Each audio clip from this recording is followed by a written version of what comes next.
Sukanya mungkin saat kita melihat anak murid kita ada perubahan meskipun sedikit ya, tapi itu pasti membuat kita happy banget sih, ya.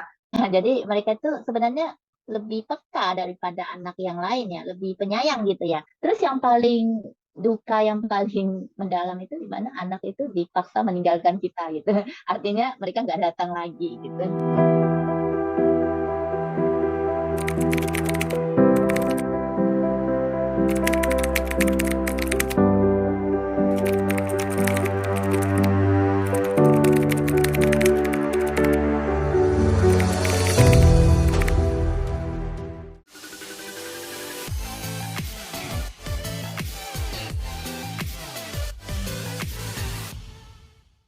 Assalamualaikum warahmatullahi wabarakatuh.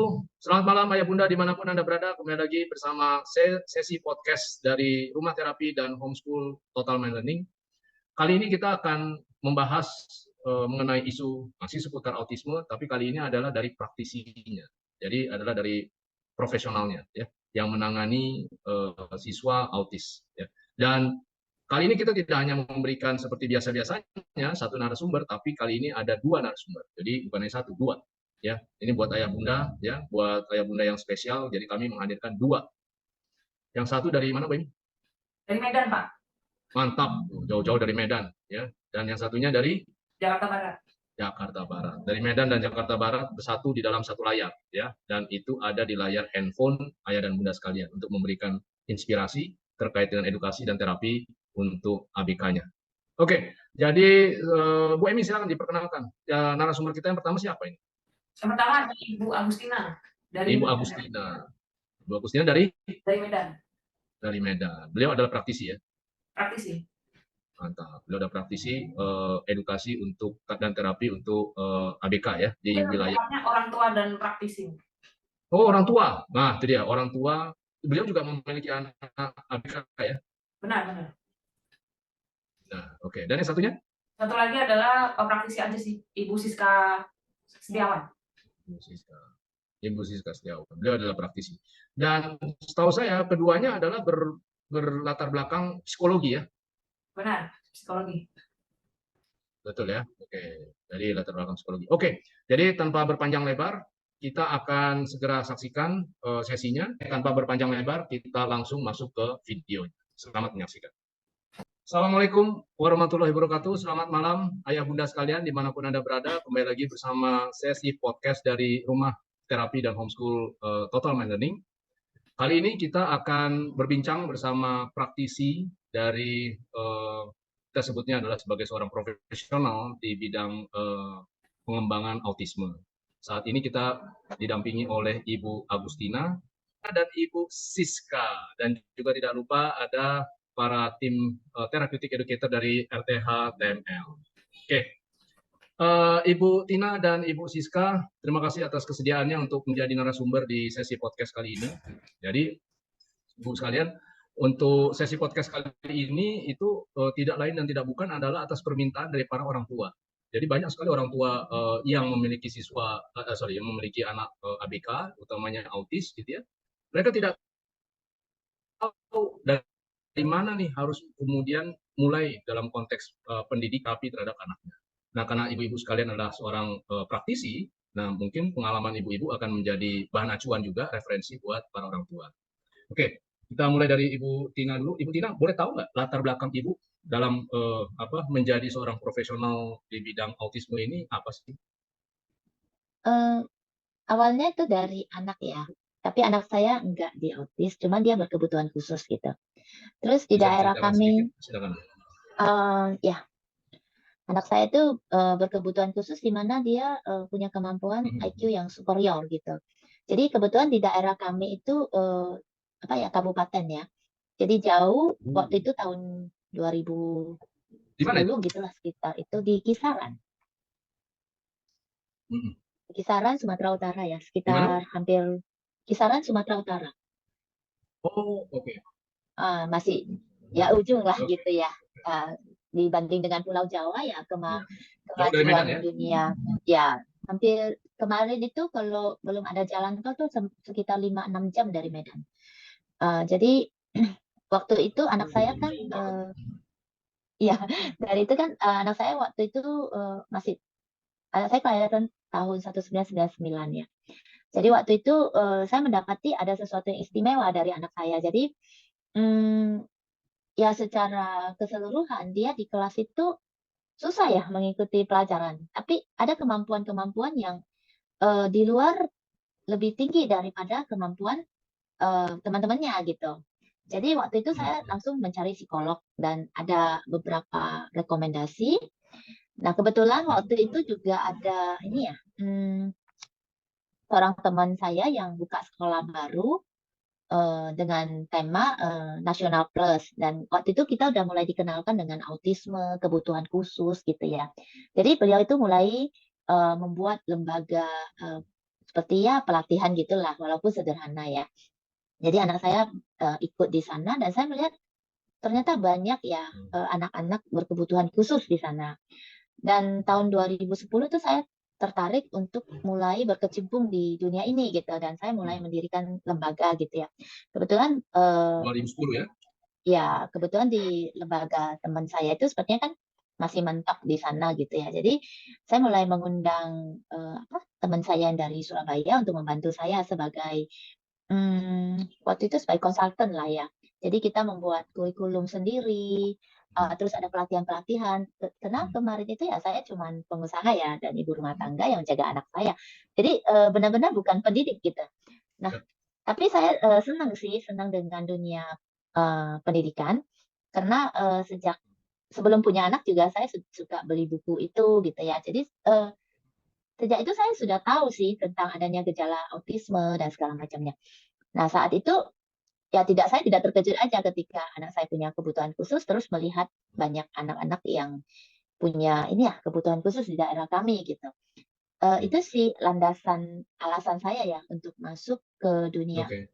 anak berkebutuhan khusus gitu. Kalau dari Ibu sendiri bukan dari basic psikologi atau pendidikan ya, maksudnya secara formal. Ya, awalnya seperti itu, Pak. Jadi berjalannya waktu karena saya mulai lebih tertarik dan tertarik lagi dengan dunia anak berkebutuhan khusus ini juga karena sesuai dengan apa apa yang ingin saya kembangkan di lembaga saya mulai tertarik sih masuk ke dunia psikologi ya. Ya, salah Mantap. satunya dengan cara saya ngambil perkuliahan kembali, baik di S1 maupun di S2 jurusan psikologi pendidikan gitu. Tapi masih jalan ya apanya. Saat ini Ibu sedang berkuliah. Iya, Wah, luar biasa. Luar biasa, Bu. Luar biasa, Bu, ya. Ini patut dicontoh nih oleh ayah bunda dimanapun Anda berada, bahwa ternyata awalnya Ibu Tina adalah karena tertarik, lalu kemudian dari ketertarikannya kemudian menyelami sampai kemudian menseriusi, bahkan sampai bersekolah di bidang psikologi. Betul ya, Bu, ya? iya. Mantap, luar biasa. Kalau kita beralih ke Bu Siska. Malam, Bu Siska. Malam Pak Jovan. Oke, Bu Siska. Kalau Ibu posisi, kalau Ibu Tina di Medan, Ibu di mana? Kalau saya di Jakarta Barat nih Pak. Oh, Jakarta Barat. Iya, dekat aja Pak. Nah, sama pertanyaannya, Bu. Bisa sharing-sharing sedikit nggak? Kalau Ibu, Iya. itu latar belakang pendidikannya apa sih? Sedemikian rupa Ibu berkecimpung di dunia ABK ini. Silakan. Kalau saya sih memang dari kuliah itu udah ngambil psikologi ya. Tapi waktu kuliah itu memang sebenarnya tertarik sama psikologi klinis ya, gitu. Tapi karena waktu itu satu dan lain hal nggak sempet meneruskan ke S2 nih seperti Bu Agustina gitu ya. Jadi waktu itu saya cuman berkecimpung di dunia HRD selama 20 tahun gitu ya. Nah setelah 20 tahun ini kayaknya bosen juga di dunia HRD ya. Dan saya lihat banyak juga teman-teman saya yang dulu itu udah berkecimpung di dunia klinis gitu ya. Nah, waktu itu Oh, HRD. iya, 9 tahun yang lalu ada temen yang punya sekolah gitu ya, sekolah berkebutuhan khusus. Dia juga lagi butuh orang gitu. Dia bilang, boleh nggak bantu-bantu gitu ya. Oke deh, bantu-bantu gitu ya. Tapi akhirnya jadi keterusan gitu ya. Akhirnya jadi keterusan. Memang kayaknya menyenangkan sekali ya berkecimpung di dunia ini. Selain memang menarik gitu ya, banyak tantangan gitu kan. Dan memang saya merasa ya nggak semua orang mau untuk mengajar anak-anak autisme kan gitu kan. Susah banget cari guru yang memang punya hati untuk anak-anak berkebutuhan khusus ini gitu ya. Jadi akhirnya sampai sekarang saya berkecimpung di sini. Nah, sekitar tahun 2019 itu saya join di satu PAUD gitu Jakarta Barat. Kebetulan yayasannya itu ingin mendirikan kelas untuk anak-anak berkebutuhan khusus gitu ya. Gitu. Dia bilang mau nggak kamu bantuin saya untuk bikin kelas ini gitu ya. Saya bilang ayo oke gitu ya. Kita mulai dari awal. Saya siapin dari awal kayak gitu-gitu untuk semuanya. Akhirnya ya di tahun 2019 tuh sebelum COVID, saya ingat 8 bulan sebelum COVID kita baru mulai gitu ya. Oh, baru ya? Iya, lagi seru-serunya gitu ya Pak ya. COVID gitu ya. Nah, Bapak bayangkan sendiri kita harus ngajar anak-anak berkebutuhan khusus, khususnya autis semua murid-murid saya secara online gitu ya. Wah, Online. iya, wah bingung kan untuk ngajar anak autisme dengan online gitu kan. Tapi ya setelah apa namanya tanya sana sini dari teman-teman yang lebih expert gitu ya, dari teman-teman yang lebih pengalaman, ternyata mereka juga bingung gimana ngajarin anak-anak ABK dengan online gitu kan. Tapi setelah yang ngobrol sana sini ya bikin sana sini, akhirnya terjadi juga mau nggak mau kita harus tetap bantu mereka secara online. Jadi sifatnya one on one gitu Pak. Mereka ditemanin sama ibunya atau sama pengasuhnya ya kita di seberang sana gitu ya secara online cuma ketemu muka gitu ya. Kadang-kadang cuma 1 menit mereka duduk, setelah itu lari gitu kan. Kadang-kadang nggak sampai 1 menit juga gitu ya, itu tantangan. Tapi ya bagusnya COVID cepat berlalu gitu setelah 2 tahun ya, kita mulai lagi secara onsite ya sampai hari ini masih bisa berkecimpung di dunia ini gitu Pak. Seperti itu ceritanya kalau saya. Baik. Mm-mm. Jadi kalau Bu Tina itu memiliki putra yang juga memiliki kondisi, kalau Bu Siska ada putra atau putri yang memiliki kondisi juga? Oh, nggak ada, Pak. Nggak ada. Kalau saya punya putri satu udah umur 20 tahun, ya biasa aja sih, sudah kuliah juga. Tapi memang sebenarnya ketertarikan saya dimulai dari gereja di mana saya join ya. Mereka punya kelas untuk anak-anak berkebutuhan khusus gitu ya. Di mana mereka bisa menitipkan anak-anaknya di kelas itu, sementara ibunya ibadah, ibu bapaknya ibadah, kayak gitu. Jadi dari situ juga saya lihat, wah ternyata banyak ya yang harus dibantu gitu ya dan susah sekali untuk mencari guru-guru ini yang punya hati untuk mereka gitu ya. Jadi di situ ketertarikan saya tambah lagi untuk bantu banyak orang dan memberkati banyak orang lah gitu seperti itu.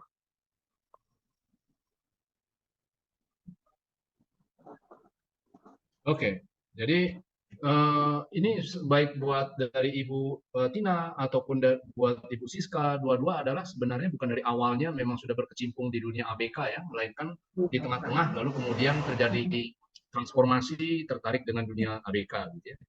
Tanya-tanya mungkin dari Ibu Sela, silakan Bu Sela. Sepertinya udah mau bertanya. Oke, Bu. Silakan. Atau Bu. Oke, mungkin Ibu bisa ceritakan nih kira-kira kondisi anak-anak Ibu yang atau klien siswa-siswa Ibu yang pernah Ibu alami yang paling mulai dari yang paling muda, paling susah itu bisa diceritakan mungkin. Mungkin sekarang dari Bu Siska dulu ya. Oke, selama saya mengajar, sepertinya nggak ada siswa yang mudah ya bagi saya ya. Semuanya cukup sulit gitu ya. Karena mereka memang punya kelebihan masing-masing gitu ya, keunikan masing-masing gitu ya. Jadi kalau ada anak baru yang masuk, kita harus observasi dulu, misalnya seminggu 2 minggu, baru nanti kita bikinkan program kayak gitu. Kalau yang tersulit bagi saya ada, yang tersulit. Yang bagi saya ini pernah juga saya tanya sama Pak Yopan ya dulu ya, adalah anak murid Ya. saya sekarang itu sudah umur 12 tahun perempuan ya. Selain autis dia itu juga sering kejang gitu ya. Jadi yang sulit bagi saya adalah untuk mengajarkan dia hal-hal yang baru itu sangat sulit gitu ya. Sepertinya hari ini bisa, besok udah nggak bisa lagi gitu. Ya. Jadi kita merasa agak frustasi juga gitu. Gimana ya cara ngajarinnya? Segala hal udah kita coba dengan teori-teori apa kita coba, metode apa kita coba. Tapi memang mental lagi. Mungkin karena dia sering kejang gitu kan seperti kita tahu ya katanya kalau kejang itu banyak dari organ-organ apa namanya dari otak itu terputus gitu ya berapa ribu saya nggak tahu tuh menurut kedokteran ya. Nah itu yang mungkin jadi kendala kita sampai saat ini. Tapi ya sampai sekarang saya sih tetap bertekad gitu karena saya lihat mamanya pengen sekali dibantu sama kita. Ya udah 4 tahun, ya udah 4 tahun dia jadi murid saya. Tapi sampai saat ini Luar saya biasa. bilang, ayolah kalau memang masih mau dibantu, ayo kita bantu gitu ya. Itu yang tersulit buat saya sih. Tapi memang apa namanya, bagi saya targetnya dia adalah bina diri. Karena memang bina dirinya belum beres banget. Kayak toilet training gitu ya, itu masih belum beres banget, masih PR gitu ya. Saya juga nggak tahu apakah kejang itu bisa membuat toilet training dia berantakan, seperti misalnya nggak bisa menahan pipis gitu ya, nggak tahu apakah dia mau pup atau mau pipis kayak gitu, saya nggak tahu deh. Tapi ya udah, pokoknya apa yang masih kita bisa ajarin, kita bantu gitu ya. Saya pikir juga karena orang tuanya punya 2 anak autis gitu ya, jadi kita pengen meringankan beban dia juga gitu ya, nggak pengen membuat dia putus asa juga gitu ya. Pokoknya saya bilang, ayo mam, kalau itu kita masih bisa kayak gitu. Heeh. Kayak gitu Mbak. Kejangnya itu munculnya setiap saat atau ada kondisi-kondisi tertentu?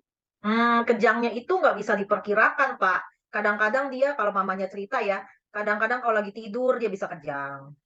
Atau bangun tidur dia bisa kejang gitu ya. Kalau lagi dia diem-diem, tiba-tiba dia lemes-lemes, ternyata dia kejang. Jadi dia kejangnya tuh bukan yang apa berkedut-kedut atau gimana gitu, tapi dia kejangnya kayak lemes aja gitu. Lemes, lemes, lemes. Kadang-kadang mamanya juga nggak tahu dia lagi kejang. Kayak gitu. Padahal dia minum obat kejang tiap hari. Udah selama bertahun-tahun gitu. Nah, itu murid yang paling sulit saya temuin sekarang ini gitu. Ada lagi pertanyaan, silakan Bu. Mungkin bisa dilanjut ke Bu Tina ya. Oke. Kalau yang mudah sih ya seperti Bu Siska ya, tidak ada yang mudah di dalam penanganan ABK, masing-masing punya karakteristik, masing-masing punya kesulitan masing-masing. Namun ya sejauh ini ya kita tetap mencoba metode-metode, terus berlatih untuk mendapatkan metode yang paling cocok untuk si anak gitu ya. Yang paling sulit yang pernah saya hadapi dan mungkin sampai sekarang juga belum berani juga kami lanjutkan gitu ya pelatihannya itu terapisnya, yaitu anak yang dia memang sudah diklaim autis dari kecil, namun dia sudah mulai remaja gitu, dan dia datang ke tempat kita dan kita nggak berani karena ada penyerangan itu ya, mau meluk apa gitu, itu belum berani kita terima sih. Itu sih dari saya gitu. Usia Kalau berapa itu? yang sudah hampir remaja sih, hampir 15-16 ya waktu itu ya, dan memang fisiknya juga ada tidak, fungsinya nggak bagus ya, gerakannya juga nggak bagus gitu, kaki tangannya juga nggak luas ya. Cuman waktu itu ketika saya konsultasi dengan konsultan saya kemarin, akhirnya ya kita belum berani menerima anak yang remaja, tapi selama itu belum pernah mengikuti apa-apa terapis gitu. Nah, di situ yang menjadi kendala sih, sampai hari ini juga kami belum berani menerima itu, karena apalagi laki-laki ya, apa dia punya jenis kelaminnya laki-laki gitu. Jadi kesannya dia mau nyerang kita gitu, mau meluk atau apa gitu.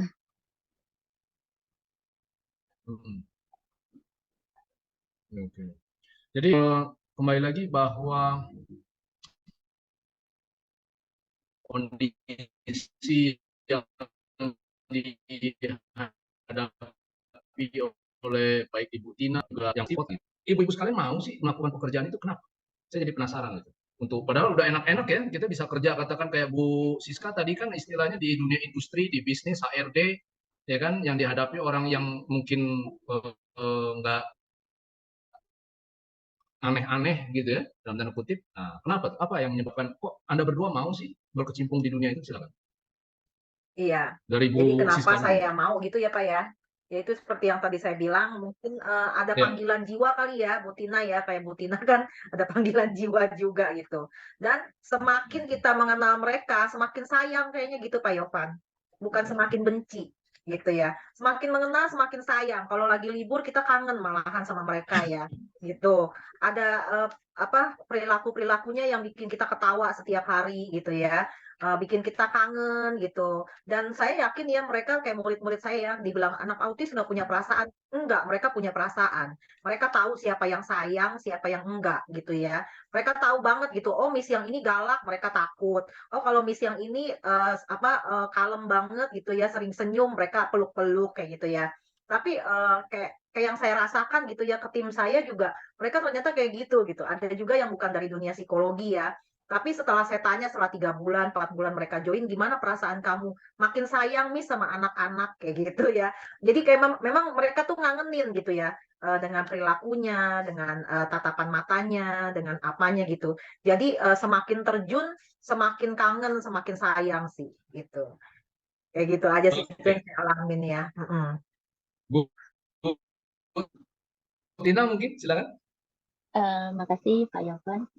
Kalau saya juga memang dari awalnya panggilan hati, terus memang kebutuhan di daerah kami ya yang memang sangat minim dan pengetahuan orang tua tentang hal itu juga sangat sedikit ya, bahkan merasa tabu gitu punya anak autis atau berkebutuhan gitu ya. Bahkan kadang-kadang disembunyikan gitu. Dan waktu itu ya saya apa ya terus mensosialisasikan dan bahkan mencari ya, mencari bukan berarti kita mencari klien atau apa, tapi hanya karena rasa mereka bisa sembuh loh, mereka bisa diterima loh di masyarakat gitu. Kita selalu mensosialisasikan hal itu kepada masyarakat gitu. Jadi karena kita udah lama juga berkecimpung di sini, masyarakat mulai menerima gitu, bukan merasa tabu lagi. Dulu hal itu menjadi sebuah yang tabu gitu, tapi sekarang mulai ya mereka bersahabat ya, mulai mengerti apa itu autis, karena kita sering juga mengadakan parenting, hal seperti itu ya. Ya itu membangun masyarakat sih untuk mengetahui apa itu ABK, apa itu autis, dan kita sering mengadakan seperti acara ya, pensi gitu ya, yang melibatkan anak-anak autis, terus perlombaan-perlombaan ya. Nah, di situ ajangnya anak-anak itu untuk show. Itu sih yang kami lakukan di daerah ya. Seperti itu, Pak. Jadi dari Ibu ini menarik ya, karena Ibu Tina kan tinggalnya di daerah kabupaten, bukan di kotanya kan, betul ya? Ya. Ternyata di kabupaten pun ya, bukan di pusat kota, autisme itu ada ya? Cukup banyak, Pak. Cukup banyak. Sekarang autisme, tapi kita terima banyak ya, banyak jenis ini ya, ABK ya. Ya salah satunya autisme gitu. Jadi autis ya. Jadi anak berkebutuhan khusus lah yang saya cerita itu banyak gitu. Yang autis juga sebagian besar ya. Cukup banyak sih. Itu terdeteksi kan kalau kita adakan asesmen gitu. Oke. Dan kalau dari sosial ekonominya itu bagaimana, Bu? Apakah artiannya baik sosial ekonomi atas, bawah, tengah ada atau memang tertentu saja? Kalau menurut Ibu bagaimana? Semua Pak. Semua ya? Semua. Ya, semua. Baik di atas, bawah itu ada ya. Oke. Nah, lalu yang menarik lagi tadi Ibu melakukan sosialisasi. Memang tanggapan masyarakat terhadap anak-anak ini seperti apa di daerah? Ya itu ada orang tua yang menyembunyikan anaknya ya supaya tidak diketahui orang gitu ya. Tapi ada kebanyakan sih orang tua sayang ya, sayang terus punya pengharapan. Ada juga satu orang tua yang punya pengharapan besar banget gitu. Jadi kita juga apa ya mengurangi ekspektasinya supaya bukan dengan terapi itu anaknya bisa normal 100% gitu kan. Tapi ya kita kasih apalah masukan lah ke orang tua gitu. Bahwasanya tuntutan ke guru juga jangan ekspektasinya terlalu tinggi gitu kan. Sebab anak-anak ini kan butuh apa ya? Memang butuh dua belah pihak ya antara kita pelatih juga apa terapis juga orang tua ya. Karena lebih banyak mereka berinteraksi dengan orang tua. Itu yang sering kita harus sampaikan. Kadang-kadang kan orang tua berpikir ya udah saya kan udah bayar gitu kan. Nah itu yang menjadi satu kendala juga bagi kita yang perlu terus-terusan kita ungkapkan ke orang tua gitu. Bu Siska, kalau Ibu kan di daerah kota besar, Jakarta Barat ya. Menurut Ibu tanggapan masyarakat terhadap anak ABK khususnya autis itu apakah sudah cukup familiar ya, cukup friendly atau bagaimana menurut Ibu? Kalau di daerah saya sih sepertinya sudah cukup familiar sih Pak. Mereka sudah tahu gitu bahwa ya minimal mereka tahu anaknya itu berkebutuhan khusus. Dan mereka mencari sekolah-sekolah yang mau menerima anaknya atau punya kelas berkebutuhan khusus kalau di kelas kita. Kalau di daerah saya ya, bahkan karena memang sekolah saya juga masih kecil, belum banyak kelas gitu ya. Karena di saya itu sistemnya itu satu guru hanya pegang 2 anak gitu. Jadi dalam satu sesi hanya 6 anak dengan 3 guru gitu. Jadi masing-masing pegang 2 anak. Jadi terbatas sekali sesi kami gitu ya. Itu kalau saya lihat minatnya cukup banyak gitu ya. Karena mereka memang mencari kelas-kelas yang memang hanya untuk anak-anak berkebutuhan khusus. Karena mereka juga tahu Pak bahwa anaknya itu kalau dimasukin ke sekolah yang reguler itu nggak bisa gitu ya, nggak bisa ngikutin atau gurunya nggak ngerti harus diapain seperti itu ya. Atau karena gurunya nggak ngerti, akhirnya anaknya ya dibiarin aja gitu, seperti itu. Tapi kan kalau misalnya di kelas kami, anaknya benar-benar diperhatikan, diajarin dengan metodenya masing-masing gitu. Jadi mereka benar-benar udah familiar sih. Kalau di Jakarta Barat udah cukup banyak saya lihat kelas-kelas yang memang buka untuk anak berkebutuhan khusus. Tapi memang kebanyakan mereka dan juga saya lihat sekolah-sekolah di Jakbar yang reguler pun menerima anak berkebutuhan khusus sekelasnya itu maksimal 2 orang yang saya tahu gitu ya. Jadi mereka memang menerima dan mereka tidak tidak sama sekali tidak wah saya nggak menerima itu gitu enggak sih. Kalau saya lihat ya di Jakarta Barat. Secara umum, apa mereka melihat anak-anak autis ini bukan orang tua ya, masyarakatnya ya secara umum. Apakah melihat anak autis ini sebagai anak bagaimana itu? Apa maaf ya, apa orang gila gitu atau anak nakal atau gimana? Kalau masyarakat secara umum sih memang Pak masih di Jakarta ini masih menganggap anak-anak spesial ini seperti anak autis itu seperti anak nakal ya, anak nakal yang nggak diajarin sama orang tuanya mungkin.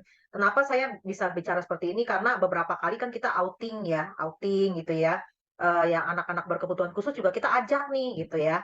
Nah, banyakan dari mereka tuh nanti kalau misalnya ketemu sama ibu-ibu yang mereka nggak mengerti gitu ya, mereka suka bilang, "Ini anak kenapa sih?" Gitu ya, "Kok kayak anak liar, kayak anak nggak bisa diatur," gitu ya. Oh liar Kayak ya? anak oh iya, kayak, "Oh dia berarti ini orang tuanya nggak ngajarin nih," gitu, seperti itu ya. Mereka mungkin nggak ngerti bahwa anak-anak ini anak-anak autis gitu ya, yang misalnya kayak gini Pak, misalnya waktu itu kita kita pernah ke Ancol, terus pada saat makan bareng, itu makan barengnya di restoran yang ada orang umumnya juga, tapi memang dibatasin gitu ya. Nah, anak kami nih yang autis ini nggak sengaja jalan di meja orang-orang yang umum itu, ayam gorengnya diambil gitu kan. Tiba-tiba ya dia ngambil ayam goreng milik orang lain. Saya bilang, "Jangan, itu bukan punya kamu di sana ya." Tapi karena mereka gerakannya cepat sekali kan, diambil ayam gorengnya langsung dimakan gitu kan. Saya bilang, "Maaf ya Bu, nanti saya ganti sama yang baru," saya bilang gitu. Nah, ibunya langsung bilang, "Ih, anak liar," gitu kan. Nah, sebagai gurunya kita kan sedih ya, "Bukan Bu, bukan anak liar, dia anak autis yang nggak ngerti," kayak gitu kan. Tapi ya kayak gitu, sering sekali saya, kalau misalnya ke tempat yang umum sering sekali anak-anak kita dicap sebagai anak liar, anak nakal. Wah, nggak diajarin tuh sama orang tuanya kayak gitu-gitu. Memang sih kita sedih ya dengernya. Tapi kalau saya pikir mungkin ini karena di masyarakat umum istilah anak autis tuh mereka tahu sih, tapi ciri-cirinya yang nggak tahu mungkin. Iya. Kalau istilahnya mungkin tahu anak autis, tapi anak autis itu seperti apa mereka nggak tahu sih. Sepertinya kayak gitu Pak Yofan. Oke. Bu Rahma atau Bu Ismi, silakan loh. Kalau mau bertanya kayaknya udah kejang-kejang badannya. Kayak mau bertanya, silakan. Mungkin respon Bu Tina dulu ya mengenai tentang kalau masyarakat di sana gitu. Apakah atau malah lebih aware? Oke, kalau masyarakat di kisaran sih seperti yang terjadi di tempat Bu Siska juga, mereka mengenal istilah autis, namun ya tidak mengerti apa sih gejala-gejalanya, apa ciri-cirinya gitu ya. Jadi seperti anak-anak yang kita jumpai kemarin, akhirnya mereka join di tempat kita ya, ketika mereka sekolah di tempat umum, ya anaknya dibully, terus sering dihukum ya, sering dimarahin sama gurunya bahkan. Jadi apa ya, anak itu jadi ketakutan, terus nggak mau sekolah gitu ya. Terus sih kalau orang yang dekat dengan anak itu ya seperti familinya yang dekat lah, saudara dekat itu sih, mereka ya ada yang menerima anak ini dengan cinta kasih juga, tapi ada juga yang merasa mereka tuh ya seperti Bu Sis kayak mereka merasa liar gitu ya, kok anak ini kok susah ya, takut gitu diserang gitu ya. Semacam itu sih, masih seperti itulah kondisi di masyarakat. Namun akhir-akhir ini juga karena kita sering mengadakan parenting dan kegiatan-kegiatan sosialisasi, ya masyarakat lebih mulai mengenal, mulai mulai bisa menerima ya kondisi anak autis itu. Ini keren nih. Jadi Bu Tina ternyata secara rutin melakukan parenting ya, bukan hanya untuk orang tua ABK, tapi juga untuk masyarakat umum. Betul ya? Ya siapa yang mau join, kita masih ini ya, mencoba lah untuk berbuat sesuatu untuk masyarakat agar anak autis ini juga benar-benar bisa diterima ya di masyarakat gitu. Kebetulan di daerah saya di lembaga saya tuh saya ada membuka SD juga yang reguler yang juga menerima anak autis ya. Parent di sana juga udah mulai mengenal ya, udah cukup mengenal ciri-ciri anak autis, dan dari situlah awal mulanya kita mensosialisasikan tentang autis ke masyarakat gitu. Itu sih dari saya. Ini kan berdasarkan pengalaman kita di sini juga ya. Saya juga yang sebagai terapis gitulah di sini. Ada nggak sih Bu pengalaman anak-anak ini kan adalah Bu yang perilaku yang kayak tiba-tiba muncul apa nih? Tahu-tahu ada perilaku baru nih, ada perilaku behavior baru nih. Ibu pernah nggak sih mengalami itu dan kayak langsung kebingungan gitu nih? Aduh, metodenya gimana ya? Harus gimana nih? Kira-kira saat seperti itu apa sih yang Ibu lakukan? Mungkin boleh dari Bu Tina dulu. Oke, makasih. Ya ada saja ya tiba-tiba anaknya berubah dari yang kita biasanya gitu ya, seperti tiba-tiba kok anaknya jadi agresif gitu ya. Jadi kadang kita ya tentu awalnya tuh kita bingung ya bagaimana ya caranya. Ya kita kebetulan di tempat saya ada konsultan ya khusus yang saya ambil saya untuk jadi psikolog. Ya kita konsultasi juga, banyak baca buku lah buat buat summary lah.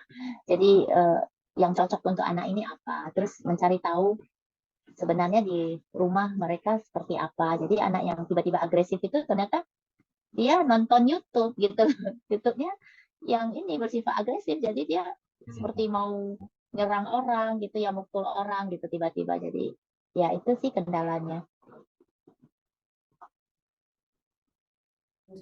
Oke, siap Bu Tina. Kalau gitu mungkin bisa dilanjut ke Bu Siska. Iya, kalau saya sepertinya sama sih. Jadi saya cerita aja ada anak yang tadinya nice gitu ya, join di kita udah 6 bulan nice, bisa diajak belajar, bisa diajak segala macem gitu ya. Tapi kan tiba-tiba dia suka mukul, teriak-teriak gitu ya. Saya bilang kenapa nih gitu namanya. Waktu itu saya bilang kenapa ya? Kok dia suka mukul, suka teriak-teriak dan juga suka nyerang temennya gitu ya. Saya bilang kenapa ya? Di kita juga ada psikolog anak. Saya bilang coba deh kamu masuk ke kelas, coba diliatin anak murid ini kenapa. Terus psikolognya bilang oh ini mungkin dia lagi masa remaja kali mau pasang menstruasi gitu ya. Oh ya mungkin juga ya. Tapi setelah saya ajak ngomong orang tuanya, ternyata terbuka nih bahwa orang tuanya pingin anaknya sembuh dari autis gitu ya. Jadi dia ke dokter dan dikasih obat penenang gitu ya. Obat penenang ini dikasih ke anaknya selama seminggu ini gitu ya. Setiap malam 1 butir gitu ya. Nah, saya bilang kenapa memangnya harus dikasih obat penenang? Karena memang anaknya selama ini tenang, bagus, meskipun suka lari-lari, tapi kan juga enggak kayak yang over kayak gitu enggak kan? Ya ternyata gitu, mamanya bilang saya pengen anak saya sembuh dari autis, jadi dikasih obat gitu ya. Oke deh, setelah itu saya bilang ini obatnya udah berapa lama? Saya bilang itu udah 1 minggu dikasih Miss katanya gitu. Oh oke, setelah itu saya observasi lagi memang benar anaknya berubah jadi agresif malahan gitu ya. Karena mungkin dari obat itu kan yang saya dengar anak autis itu nggak bisa sembarangan dikasih obat ya Pak Yovan ya. Katanya ada obat-obat kimia, obat kan ada kimia-kimianya ya. Jadi ada kimia tertentu yang mungkin dia nggak cocok gitu. Jadi bukannya tenang malah berubah sebaliknya gitu. Nah, ini sampai terjadi waktu itu dia nabrak tembok. Temboknya kami itu terbuat dari gipsum. Atasnya itu ada apa tuh namanya pengeras suara, speaker gitu ya. Speakernya nimpa ke kepalanya Miss-nya gitu ya. Speakernya itu 2 kilo kira-kira beratnya gitu ya. Sampai Miss-nya itu pusing selama 3 hari, ke dokter 3 kali gitu ya. Ya bagusnya dia nggak geger otak, bagusnya kayak gitu ya, nah, gitu. Jadi saya bilang, ya tolong deh jangan sampai dikasih obat lagi. Saya bilang gimana ya buat netralin kimianya ya secara secara orang umum yang saya juga bukan dokter gitu. Di tempat kami ada dokter, tapi dia juga nggak ngerti dunia keautisan gitu, cuma dokter umum gitu ya. Saya bilang coba deh pakai kelapa hijau, air kelapa hijau. Mungkin bisa menetralkan kimia-kimia itu gitu. Mungkin ya, saya nggak tahu ya. Yang saya tahu kan air kelapa hijau bagus gitu ya. Coba deh mami minumin air kelapa hijau setiap hari biar bisa menetralkan kimia-kimia itu. Tapi kita tunggu loh selama 3 minggu dia masih kayak gitu ya. Meskipun obatnya udah di stop gitu ya, dia udah minum air kelapa hijau, tapi tetap seperti itu gitu. Akhirnya karena maminya merasa bersalah sama kita, sama miss-missnya gitu, akhirnya dia berhenti juga dari sekolah kita gitu. Jadi kayak gitu saya sangat menyayangkan gitu ya. Kenapa mengambil jalan yang maunya cepet gitu, instan gitu, untuk menyembuhkan anak autis. Padahal anaknya di awal itu udah bagus banget, udah mau belajar, mau sensori gitu ya, mau motorik juga gitu ya, dan semua hal yang kita berikan ke dia, dia bisa patuhi gitu. Tapi karena obat yang dikasih seminggu akhirnya jadi berantakan semua. Nah, hal-hal kayak gitu tuh Pak yang apa namanya jadi kendala kami juga di banyakkan orang tua ingin instan gitu ya, ingin cepet. Oh, mungkin dia apa ada yang ngomongin, oh ke situ bagus tuh, anak saya bisa bagus kayak gini-gini. Ternyata nggak berlaku buat anak dia gitu. Karena setiap anak kan beda-beda, penerimaannya terhadap obat juga beda-beda kan. Ada juga yang dikasih obat batuk aja dia bisa ketawa selama seharian gitu. Itu ada cerita dari orang tua murid juga. Wah, anak saya nggak bisa dikasih obat batuk, Miss. Kalau pilek maaf ya, katanya gitu. Saya nggak bisa kasih obat karena dia bisa ketawa seharian. Dia nggak tidur-tidur. Terus dia pengennya makan terus kayak gitu. Nah itu saya bilang, oh iya deh, jangan dikasih obatnya. Mungkin dia nggak cocok sama obat pilek sama obat batuk seperti itu ya. Kayak gitu, Pak. Bu, mau tanya nih, apa sih suka dukanya menjadi terapis bagi ABK itu? Dari Bu Siska dulu deh. Suka dukanya ya. Ya. Kalau sukanya mungkin saat kita melihat anak murid kita ada perubahan meskipun sedikit ya, tapi itu pasti membuat kita happy banget sih, ya. Wah, dia ternyata sekarang udah bisa menulis angka 1 misalnya gitu. Wah, sekarang dia udah bisa mengancingkan baju kayak gitu ya. Wah, sekarang dia udah mau lu main apa tepung kayak gitu. Nah, itu udah merupakan sesuatu yang berharga buat kita gitu ya. Kalau dukanya mungkin ya, dukanya itu kalau kita sedih kalau apa yang udah kita ajarkan hilang semua. Ya, pernah nggak begitu yang di sana? Apa saya doang yang mengalaminya ya? Kita udah ajarin dari A sampai ABC apa segala macam, tapi setelah libur seminggu hilang semuanya. Jadi kita harus mulai lagi dari awal gitu ya. Itu dukanya kita sih. Aduh, gimana nih? Semuanya hilang, dia nggak bisa lagi gitu ya. Akhirnya kita mulai lagi dari awal. Sedangkan orang tuanya berharap kita maju terus gitu ya. Tapi nggak bisa, akhirnya harus mulai dari awal lagi. Itu suka dukanya sih. Ya dukanya ada juga yang kalau kena pukul, kena jambak, kena tendang gitu ya. Apa juga yang tadi kena speaker gitu kan itu dukanya. Tapi nggak menghambat kita untuk tetap ngajarin mereka sih, tetap maju terus. Kayak gitu. Mungkin bisa dilanjut sama Bu Tina nih, apa sih suka dukanya? Hampir mirip sih dengan Bu Siska ya, dimana kalau anak itu banyak perkembangan atau ada perkembangan sedikit aja kita udah seneng ya. Tapi suka yang saya rasa sih melihat anak-anak itu so cute ya. Jadi mereka itu sebenarnya lebih peka daripada anak yang lain ya, lebih penyayang gitu ya. Jadi ketika kita lewat kita bisa dipeluk gitu. Kadang-kadang kalau kita pakai baju yang agak lebih menarik, dia langsung pasang kayak foto gitu ya, gitu. Jadi apa ada rasa bahagia gitu ya melihat mereka walaupun dengan kondisi mereka seperti itu ya tidak menghalangi mereka untuk mengekspresikan cinta ya. Nah, itu sih sukanya. Dukanya ya seperti Bu Siska juga ya. Kadang ada yang kena pukul lah, kena serang lah, terus tentunya orang tua ya, orang tua juga kadang menyerang ya. Itu yang lebih lebih lebih membuat kita shock gitu ya. Terus yang paling duka yang paling mendalam itu di mana anak itu dipaksa meninggalkan kita gitu. Artinya mereka nggak datang lagi gitu. Itu sih dari saya. baik Ibu Agustina dan Ibu Siska, jadi ini ada pertanyaan kami nih. Mungkin Ya, silakan. Durasi Silakan. kira-kira kalau untuk menjadi seorang terapis ABK nih, tadi kan ada sukanya ada dukanya, dan mungkin orang itu kalau fokus ke dukanya itu kan udah pasti negatifnya tuh akan lebih besar gitu. Artinya kalau menurut Ibu sejauh ini yang buat Ibu bertahan itu apa sih gitu, kok tetap ingin mempertahankan untuk menjadi terapis ABK itu, kira-kira mindset apa sih yang bisa Ibu tularkan gitu, atau yang Ibu pegang selama ini yang buat Ibu tuh mau tetap menjalani menjadi terapis ABK. Mungkin dari Ibu Tina dulu, monggo. Silakan Bu. Oke, terima kasih. Kalau mindset saya sih tertuang dari ini ya, tertuang di visi misi lembaga saya juga, dan moto kami itu bahwasanya kan judul lembaga saya Sang Bintang ya. Bahwasanya setiap anak itu bisa jadi bintang gitu. Ya, terpulang kondisinya seperti apa itu yang ada di dalam pikiran saya ya, bahwasanya setiap anak itu begitu berharganya dititipkan Tuhan pada kita, sehingga ya kita harus benar-benar membimbing mereka menuju ke hal-hal yang lebih baik gitu ya, walaupun kondisi mereka itu mungkin sesuatu yang istimewa gitu, tapi Tuhan pasti kasih jalan gitu. Ini dari saya. Ibu Siska, silakan Bu Siska. Iya, kalau dari saya mindset kami ya, guru-guru ABK harusnya kami punya hati yang tulus ya buat mereka, menyayangi gitu ya, dan juga berkeyakinan bahwa setiap anak itu kan pasti ada sesuatu yang dia bisa gitu ya, ada bakat yang terpendam nih yang harus kita gali gitu ya, kita cari sampai dapat. Pasti mereka ada sesuatu yang kita dapatkan gitu, yang bisa berguna untuk kehidupan mereka kelak gitu. Ya kan? Pastinya kalau anak ABK ini kita pinginnya mereka nanti maju gitu ya, dan juga mandiri, nggak bergantung lagi dengan orang tuanya. Ya misalnya ya, setiap orang kan pasti berpulang ke rumah bapak ya.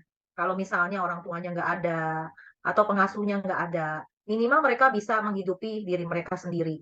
Nah itu yang saya tanamkan ke orang tua, cari deh bakat dia apa gitu ya. Kalian harus temukan bakat itu. Minimal mereka bisa mandiri dan mereka bisa menghidupi dirinya sendiri kayak gitu. Jadi kita harus gali dan harus bantu mereka untuk bisa mandiri di kemudian harinya kayak gitu. Nah, mindset itu menjadikan kita terus maju gitu ya, nggak mundur, nggak pantang mundur untuk membantu mereka. Kayak gitu, Bu. Mantap. Jadi artinya Bu Siska.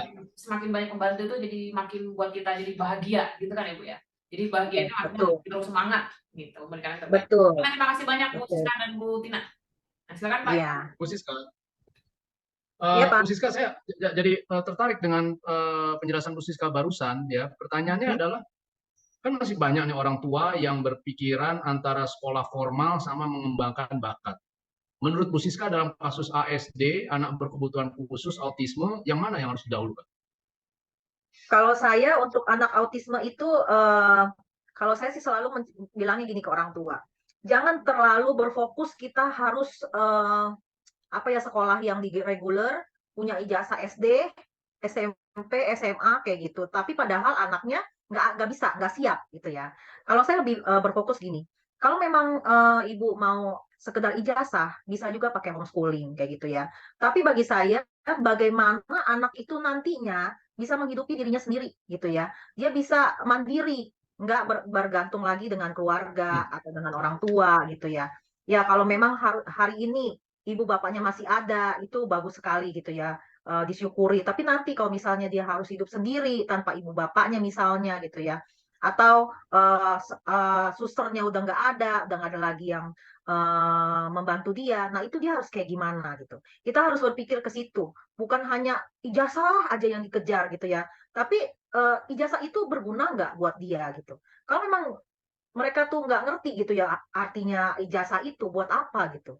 Lebih baik ibu dan bapak ini, ortu ini mencari bakatnya mereka yang bisa mereka kembangkan. Jadi saya dulu punya anak murid yang pintar melukis, Pak. Anak ASD pintar melukis. Jadi dia kalau melukis itu benar-benar detail gitu ya. Sampai ada rambut yang jatuh juga dia bisa ambil. Kalau dia lagi melukis itu dia nggak kelihatan autis. Sama sekali nggak kelihatan autis.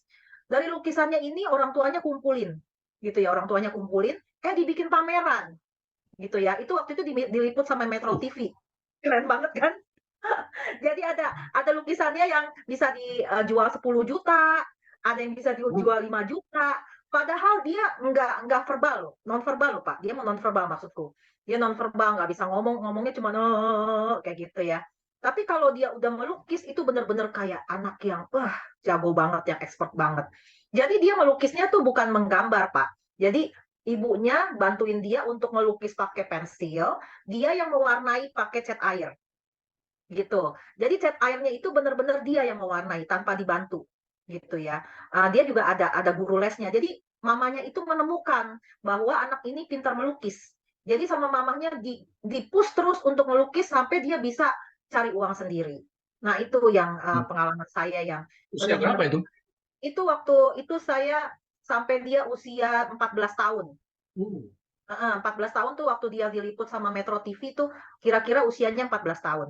Kalau sekarang sih udah 20 ya, karena seumur sama anak saya. Kalau sekarang udah 20 gitu. Itu benar-benar kisah nyata ya. Jadi kenapa harus selalu berpegang bahwa anak kita harus sekolah di sekolah yang reguler, yang ini, yang segala macam. Tapi nggak mencari bakat dia apa yang bisa kita kembangkan. Kayak gitu. Ya.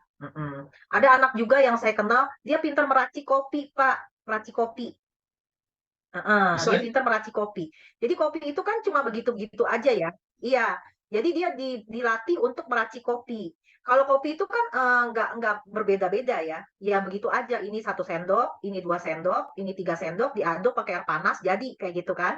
Jadi akhirnya dia bisa kerja di kedai kopi. Gitu. Dia bisa bekerja di kedai kopi.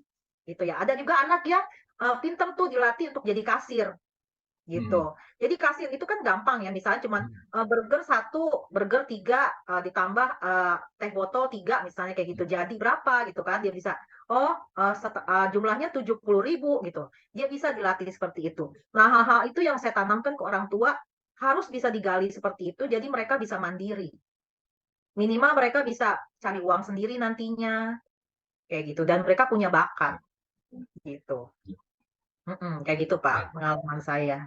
Kalau Bu Tina, bagaimana pendapatnya antara ijazah dan bakat? Kalau dari Bu Tina seperti apa?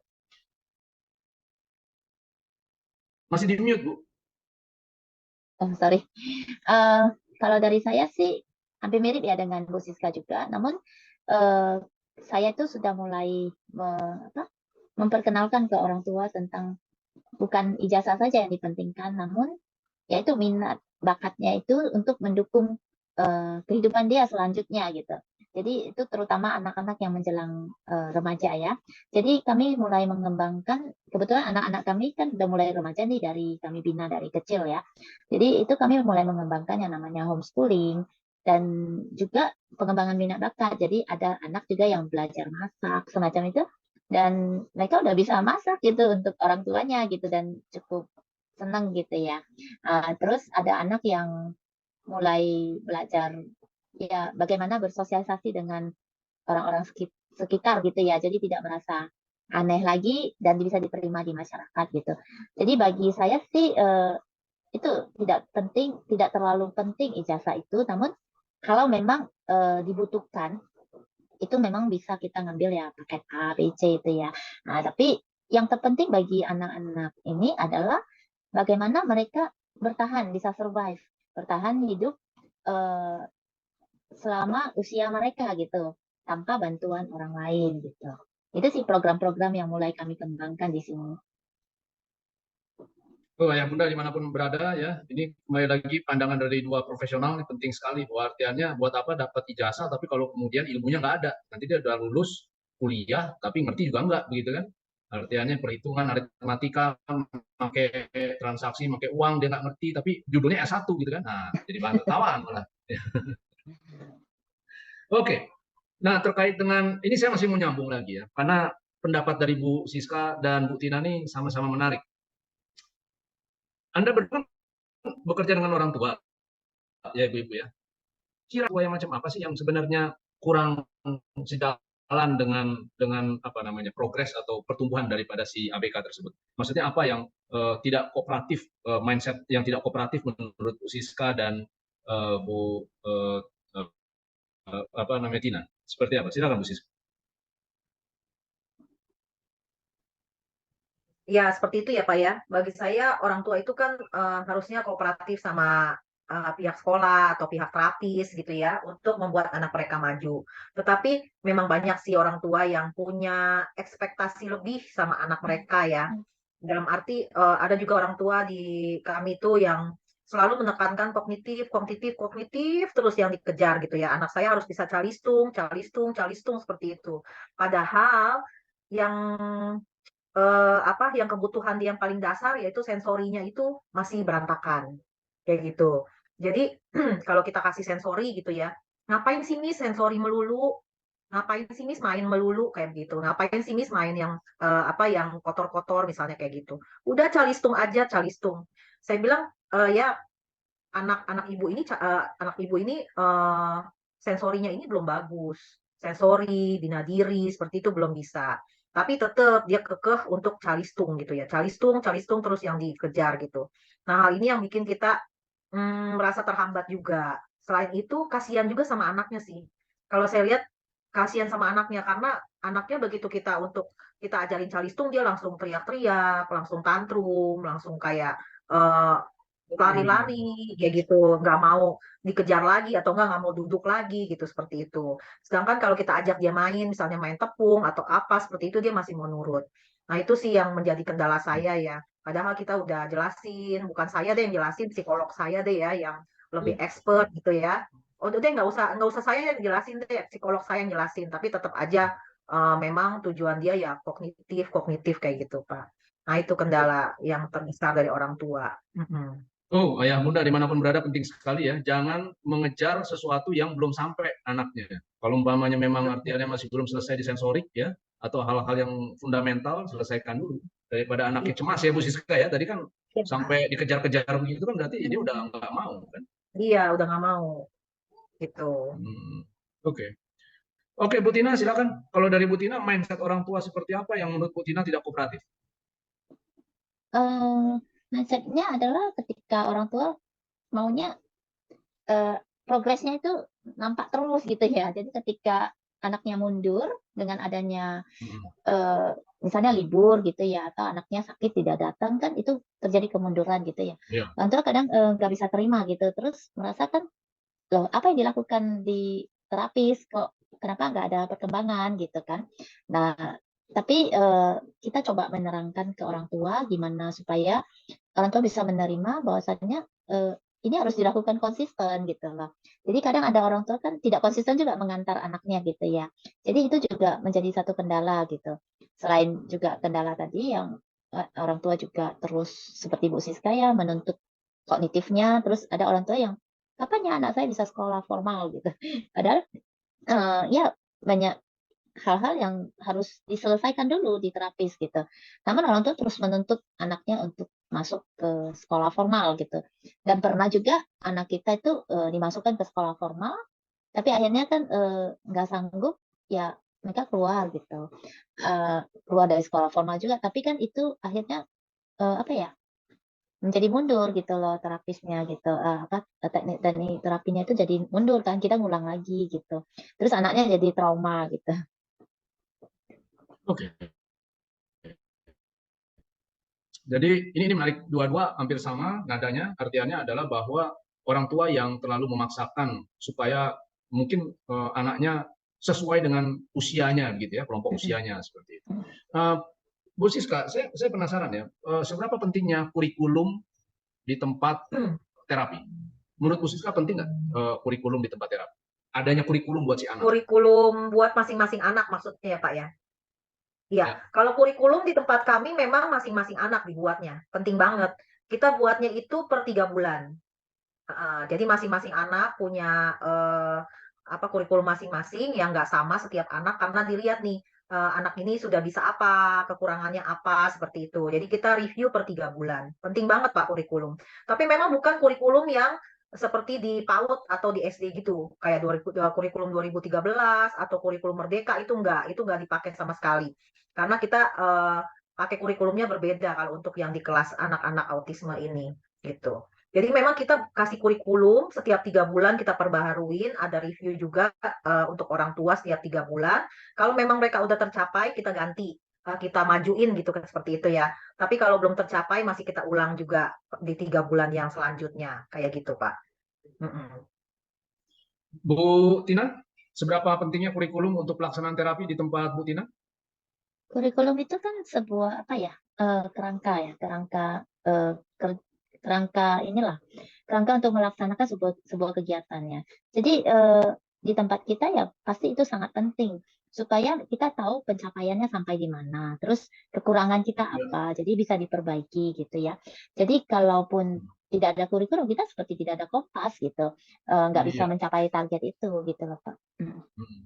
Nah, ini yang menarik, bahwa artiannya bahwa banyak orang tua yang kemudian datang dan mengeluhkan anaknya sudah diterapi selama 4 tahun atau sekian tahun, tapi kemudian tidak ada progres. Lalu kemudian ketika kami bertanya, ada nggak kurikulumnya dari awal sampai akhir gitu kan, sampai per saat ini? Ternyata nggak ada. Jadi dalam konsep orang tua yang serba dalam kondisi tidak tahu mengenai autisme, dia pikir bahwa terapi mindsetnya mungkin akan menyembuhkan, jadi ya cuma datang, antar, tanpa dia tahu sebenarnya perjalanan kita kemana atau mau kemana sih. Gitu. Nah, ternyata di tempat Ibu Siska dan Bu Tina, itu artinya adalah kurikulum bagi masing-masing anak ya. Ini harus digarisbawahi, bagi masing-masing anak ada ya. Iya, berbeda-beda tiap anak Pak. Dan yang menarik, dalam penyusunan orang tua terlibat nggak? Kalau di tempat kami dalam penyusunan orang tua terlibat. Dalam arti bukan dari awal ya. Dari awal kita bikin dulu guru-guru, setelah jadi kita kirim ke orang tua. Gitu. Kita kirim ke orang tua, Mam atau Dad, ini adalah kurikulum kita untuk 3 bulan ke depan. Apakah ada masukan atau ada sesuatu yang ingin dicapai lagi nggak? Kalau misalnya mereka kasih masukan yang kira-kira masih sejalan dengan tujuan kita masukin. Tapi kalau kurikulumnya meloncat gitu, misalnya saja ya, saya mau anak saya sudah bisa membaca 3 kata gitu ya, padahal dia huruf A aja belum bisa misalnya. Nah itu kita nggak masukin. Jadi kalau semata mereka kasih masukan yang memang relevan sama anak mereka, kita masukin Pak. Gitu. Jadi sebelum kita kerjakan untuk 3 bulan ke depan, itu kita kasih dulu ke orang tua secara PDF kayak gitu, biar mereka bisa baca, bisa dilihat lagi suami istri, atau ada masukan yang lain, mereka boleh sampaikan kepada kita gitu. Oke. Bu Tina, bagaimana dalam Kalau keterlibatan orang tua? Kalau di tempat kami sih masih belum seperti tempat Bu Siska ya, tapi masih kita siapkan sendiri. Namun ya kita tetap konsultasi dengan psikolog yang ada gitu. Oke, baiklah. Ibu Teh, silakan Bu. Kalau ada pertanyaan jangan malu-malu, ya. Anggap aja rumah sendiri. Silakan. Iya, Bu Siska dan Bu Tina ini kan sebelumnya alumni Tota dari program TML ya Bu. Sejauh ini apa sih Bu manfaat yang sudah Ibu dapat dari mengikuti program Tota di TML Bu? Bisa dimulai dari Bu Tina dulu mungkin. Ya, makasih. Tentu sangat bermanfaat ya. Kebetulan kan sumber informasi kami di daerah itu cukup terbatas gitu ya. Dengan mengikuti Tota kita bisa sharing, bisa dikasih semangat juga ya sama teman-teman semua yang ada. Terus kita ada grup WA gitu ya. Jadi ya tentu membangunkan rasa yang gimana gitu. Yang awalnya kita kadang-kadang putus asa gitu ya, nggak tahu mau ngadu kemana gitu ya. Akhirnya kan menemukan rumah gitu. Itu aja sih dari saya. Iya sama, saya juga merasa Tota itu bermanfaat ya, gitu. Training mana lagi yang seminggu 2 kali, 2 jam, kadang-kadang 2 jam setengah, sampai ngantuk tapi tetap dengerin Pak Yovan, gitu ya. Kalau habis training biasanya saya share juga ke guru-guru saya, misalnya kayak sederhananya, dulu Pak Yovan pernah ngajarin saya bagaimana apa namanya bisa mengajarkan eye contact, ya. Katanya pakai pensil, diketok gitu ya, misalnya gitu ya, Tono, Tono kayak gitu. Nah itu saya aplikasikan sampai sekarang lumayan bisa bisa berkembang eye contact-nya gitu di anak-anak murid kita gitu. Dan juga waktu itu Pak Yovan juga pernah ngajarin untuk nyatet perkembangan anak setiap hari gitu kan ya, supaya kita tahu nih perkembangan dia apa. Kok mundur lagi? Nah, harusnya kayak gimana? Nah, itu catatan itu penting banget meskipun catatannya berantakan tapi tetap nyatet gitu ya. Karena kan kalau ngajar anak spesial need kadang-kadang nyatet juga nggak bisa yang rapi-rapi gitu ya. Udah harus ngejar, udah harus berdiri lagi kayak gitu, tapi tetap guru-guru kami mencatat. Itu juga yang menjadi referensi kita kalau nanti kita ketemu orang tua 3 bulan ke depan kayak gitu. Jadi catatan itu penting. Memang di Tota itu ya pengalamannya cukup seru ya karena bisa konsultasi juga sama terapis-terapis yang ada di TML gitu ya sama Pak Yovan dan juga ada teman-teman yang sepenanggungan gitu ya di kelompok itu gitu. Seperti itu. Artinya kita bersyukur sekali gitu Iya. dari yang kita punya, program yang kita punya, Tota bisa membantu khususnya untuk para profesional supaya bisa minimal menambah pengetahuan, menambah referensi metode penanganan ABK gitu. Jadi kalau semakin banyak yang menangani dengan cara yang benar kan artinya semakin berkualitas lah, semakin baiklah pencapaiannya gitu. Nah, kalau sejauh ini apa namanya yang paling banget Ibu masih ingat sampai sekarang gitu dari materi yang Ibu pelajarin waktu basic, kira-kira apa Bu yang kena banget gitu dari Ibu Tina dulu, silakan Tina.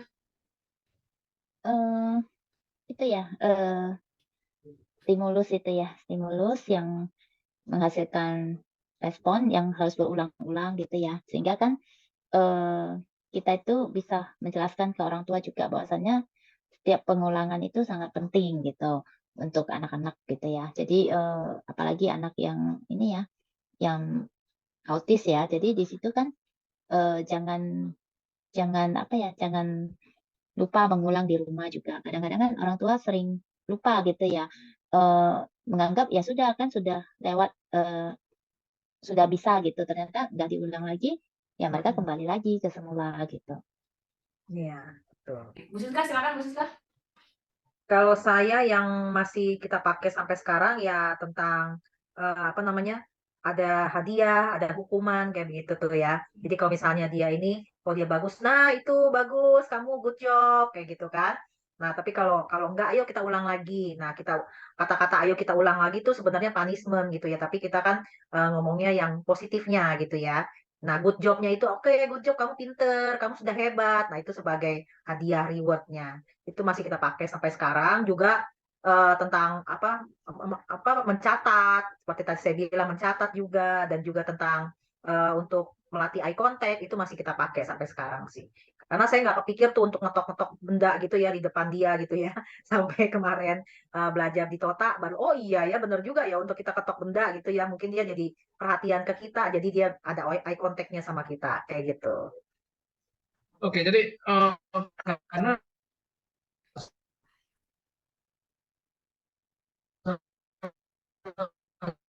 satu seperti waktu dalam 44 lahiran dan tahun 2040-an, 2040 ya, artinya itu diperkirakan datanya itu adalah 1 dalam 25. Jadi angkanya akan terus meningkat seperti itu. Jadi dengan demikian kalau seumpamanya hanya mengandalkan pemerintah, saya yakin artinya pemerintah juga nggak akan sanggup untuk menangani permasalahan autisme ini.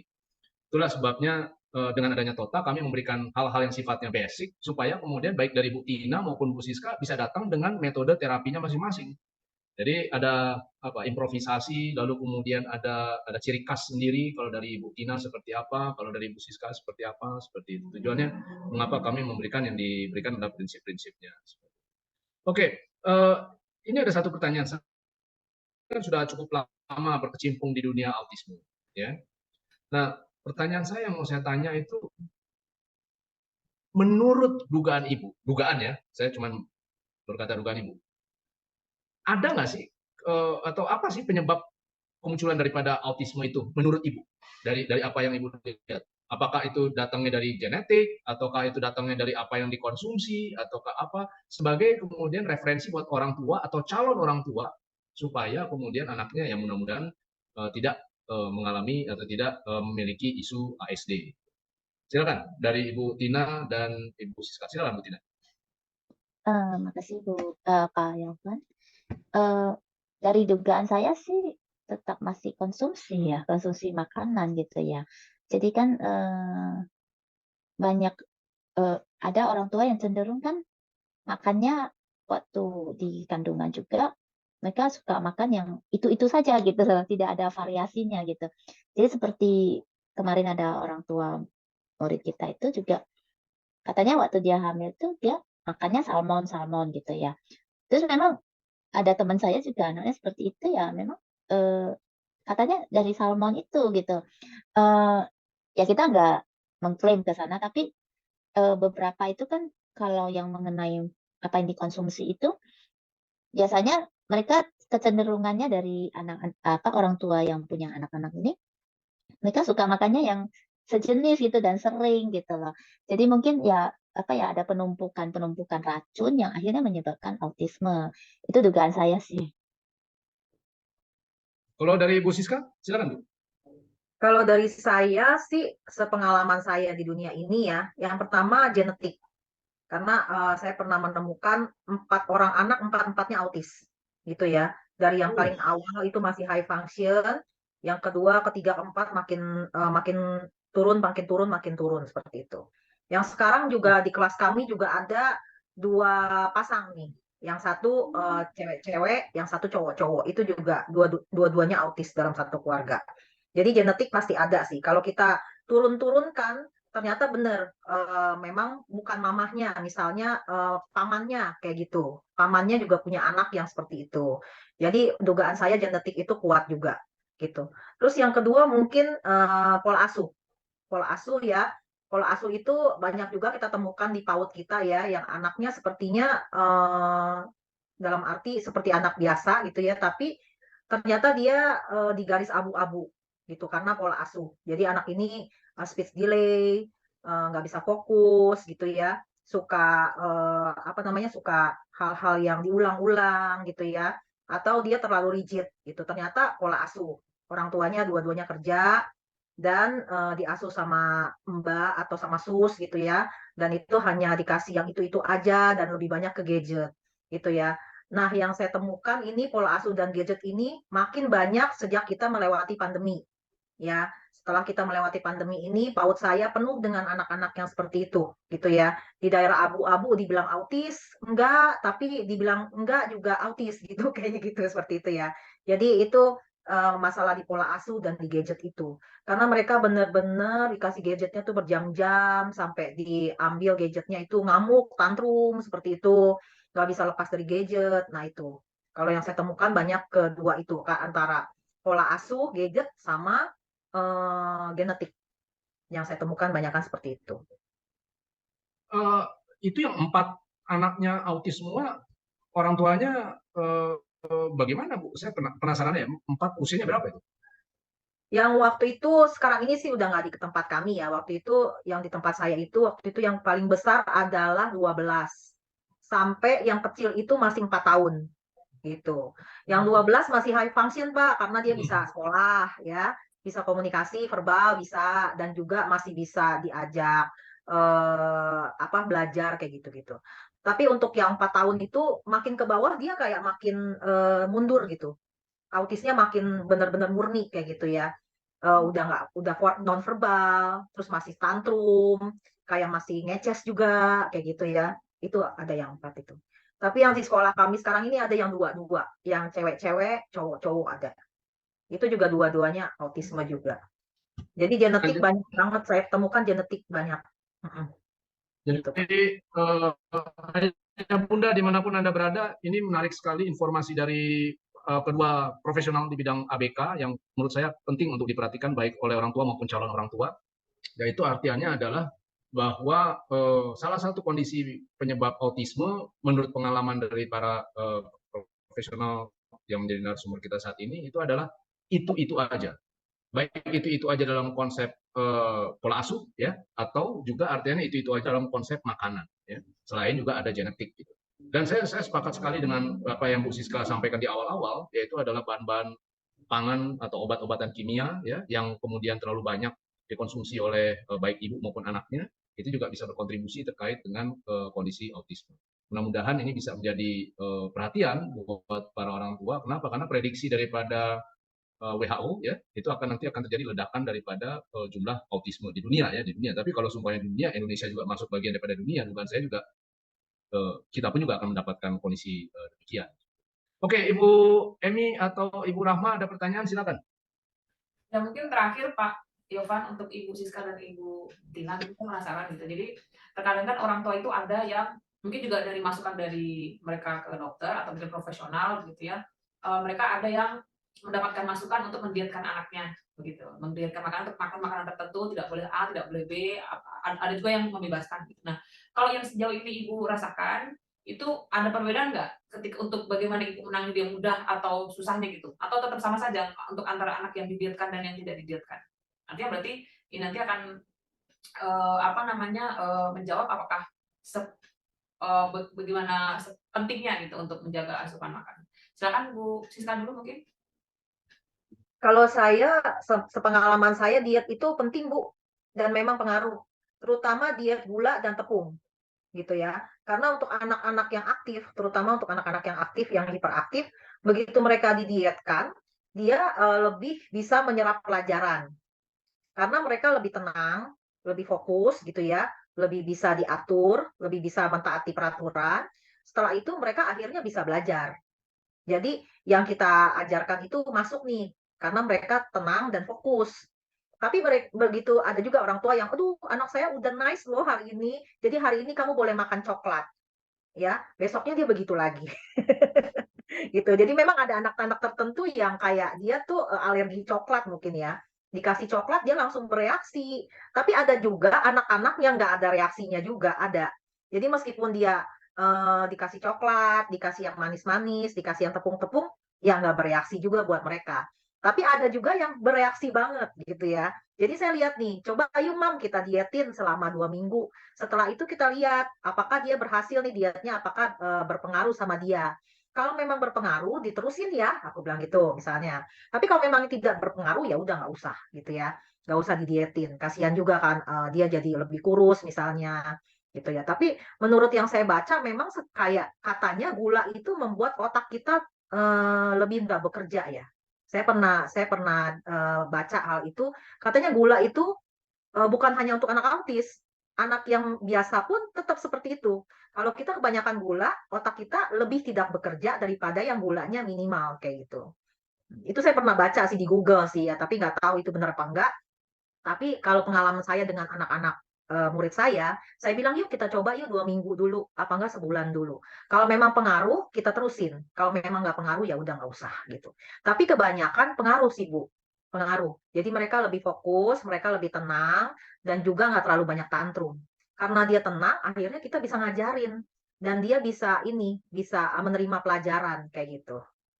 Itu pengalaman saya sih.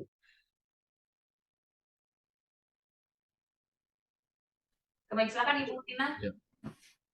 Ya, kalau pengalaman kami sih tetap gula ya. Dari awal itu kita udah pesan ke orang tua agar melakukan diet gula kepada anak-anak yang autis ya. Karena itu sangat berpengaruh sekali. Mereka langsung jadi aktif dan tantrum gitu ya. Namun ada juga orang tua yang ini ya menyepelekan hal itu, dan benar aja anaknya kan langsung tantrum terus susah dikontrol, bahkan ada sempat lari gitu ya, lari hampir keluar gitu. Jadi hal itu kita sering mengingatin ke orang tua pentingnya diet bagi anak-anak autis gitu. Itu sih pengalaman dari kami ya. Terima kasih. Oke, terima kasih banyak Bu Siska sama Ibu Tina. Sekali lagi, satu lagi, berarti kalau di tempat Ibu ada nggak sih treatment memakan makanan, apakah misalkan sayur atau buah gitu untuk siswa-siswanya? Silakan Bu Tina dulu deh. Kalau dari kami sih tidak ada yang spesial gitu diikutin. Cuman kita ya kalau orang tuanya ada konsultasi ke dokter gitu ya, atau ke psikolog yang lain yang disarankan ya mereka ikutin gitu. Karena di tempat kami kan masih ini ya, kami juga bukan expert di bagian gizi ya. Jadi kami serahkan aja ke expertnya gitu. Itu sih dari kami. Oke, baik. Kalau dari Ibu Siska bagaimana Bu? Iya, sama sih. Sepertinya saya juga nggak terlalu tahu di bidang makanan ya. Yang paling saya tahu yaitu gula dan tepung itu untuk anak autis kurang baik gitu ya. Nah, jadi kalau sayur atau buah, ada juga kan yang bilang anak autis nggak boleh makan mangga. Nah, saya nggak tahu tuh kebenarannya benar apa enggak gitu ya. Anak autis nggak boleh makan apa ya, durian. Katanya ada yang kayak gitu. Nah, itu saya nggak tahu benar apa enggak. Saya bilang, coba tanya aja dokter tumbuh kembangnya. Gitu ya. Kalau misalnya dokter tumbuh kembangnya boleh, ya udah makan aja. Tapi kalau nggak boleh ya jangan gitu ya. Saya nggak tahu itu kalau soal makanan. Tapi kalau di tempat kami memang ada banyak seringkali kita suka kasih makanan gitu ya ke anak-anak autis itu bukan berupa yang jajanan kayak di minimarket gitu. Jadi kita kasihnya seperti jeruk gitu ya, seperti apel kita bungkus, kita kasih pita kayak gitu. Tapi ada pengalaman saya juga, Bu, ada mami yang cerita anaknya itu kalau makan jeruk terus dia ketawa katanya berjam-jam. Nah itu saya juga bingung, apakah benar gitu-gitu ya. Katanya, Miss, anak saya jangan dikasih ya jeruknya karena kalau dia makan jeruk dia bisa ketawa berjam-jam. Nah itu saya nggak ngerti gitu. Apakah jeruk itu mengandung gula yang berlebih atau gula yang tidak baik? Itu saya juga nggak ngerti. Tapi bagi kita yang penting kita nggak kasih jajanan yang ada di minimarket gitu ya, nggak kasih coklat atau permen-permen, tapi kita kasih yang aman-aman kayak jeruk, apel kayak gitu-gitu. Tapi kalau soal mereka makanannya gimana ya, paling mereka harus konsultasi ke dokter tumbuh kembang kayak gitu, Bu. Oke. Siap. Oke. Makasih banyak Bu Siska dan Bu Tina. Silakan Pak Evan. Oke, Ibu Siska dan Ibu Tina, karena waktu sudah cukup larut ya, sekarang jam di tempat kami sudah 8.52. Oh, Medan juga ya. Ya. Oke, jadi artinya kembali lagi kami dari Tesis Kali Ibu Siska ya, terkait dengan waktu peluangannya untuk memberikan inspirasi, untuk memberikan orang tua informasi terkait dengan edukasi dan terapi bagi anak-anak ABK. Terakhir, dari Ibu Siska, ada pesan untuk orang tua? Silakan. Pesan saya untuk orang tua maju terus, jangan menyerah ya, karena saya yakin orang tua yang dikasih anak-anak autisme adalah orang-orang tua pilihan dari Tuhan, yang pastinya mereka lebih kuat ya, mereka lebih tangguh, bisa menerima gitu ya. Pasti itu Tuhan memberikan hal yang nggak mungkin di luar dari jangkauan kita. Baik, Bu Tina, silakan. Ya, kalau pesan saya sih sesuai moto kami, semua anak bisa jadi bintang. Jadi yakin dan percaya dimanapun Bunda dan Ayah berada, itu Tuhan pasti kasih jalan. Oke, dengan demikian kami akan mengakhiri sesi podcast untuk malam ini. Informasi tentang klinik dari Ibu Tina dan Ibu Siska akan kami lampirkan di deskripsi video ini. Jadi ayah bunda yang berada di Medan atau sekitarnya bisa berkonsultasi langsung dengan Ibu Tina. Demikian juga untuk di wilayah Jakarta Barat bisa berkonsultasi langsung dengan Ibu Siska. Ibu sekalian, dari kami terima kasih sekali. Mohon maaf kalau sekiranya sinyal kami agak bermasalah, jadi komunikasinya kurang lancar ya. Tapi kembali lagi jam bosan ya Bu ya. Kita harus memberikan inspirasi, edukasi buat orang tua dimanapun. Jadi dengan demikian bisa meringankan beban mereka. Demikian dari kami, Ibu-Ibu sekalian. Ibu Emi ada tambahan? Cukup Pak. Ada? Cukup ya? Baik, jika demikian kami akhiri. Oke, terima kasih Ibu Tina, Ibu Siska. Kami mohon izin. Selamat istirahat. Sehat selalu Ibu. Sampai jumpa. Sampai jumpa. Ibu, terima kasih.